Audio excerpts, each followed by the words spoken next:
We'd like to talk as well, while you're here, about your book, which has come out recently, and in it there were some revelations about sexual harassment that you had experienced through your life. Have you been surprised by the reaction that some of those revelations have had? Because it's kind of divided opinion in a way, and sort of some people have sort of been a little bit suspicious about some of the revelations in terms of the timing with your book and the nature of those. Because you didn't complain about them at the time, and one of the people is actually now dead, and there are criticisms that if you make an allegation about someone who's since died, they don't have a chance to defend themselves. So there was two things, well, I mean, numerous, but two in particular.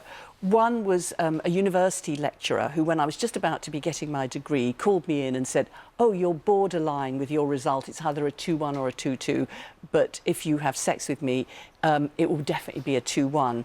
But if you don't, it'll be a 2-2. And it never even occurred to me that I could complain about that. I mean, I was horrified and rushed out and thought my degree was going to be downgraded because I was going to refuse to have sex with him. He was, you know, he was like 20 years older than me. He was horrible.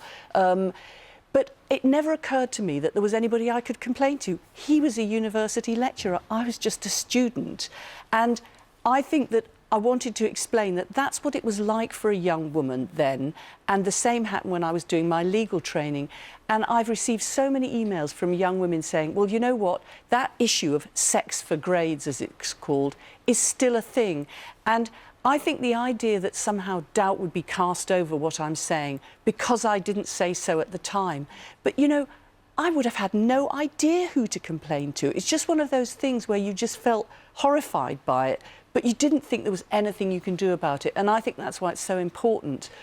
I've been disturbed by the fact that people have kind of given the impression that somehow I would have made it up in order to sell my book. I mean, that's why I think so many people are deterred from complaining, because people then criticise the victim rather than thinking, well, why would they be saying this otherwise? I mean, I'm 66, you know, I've been a politician for 30 years. Why on earth would I need to invent something like that? Was there a point in your career when you were no longer a young student who felt vulnerable and couldn't complain, but you were actually an empowered member of Parliament, when you could have made a complaint about that behaviour, when that person was around and there could have been some action taken? Well, except that at that point I was trying to get childcare for my constituents, I was trying to get new laws on domestic violence, I was trying to introduce a national minimum wage. The idea of saying, OK, let's stop all of this for the moment and let's go back to this thing that happened when I was a student.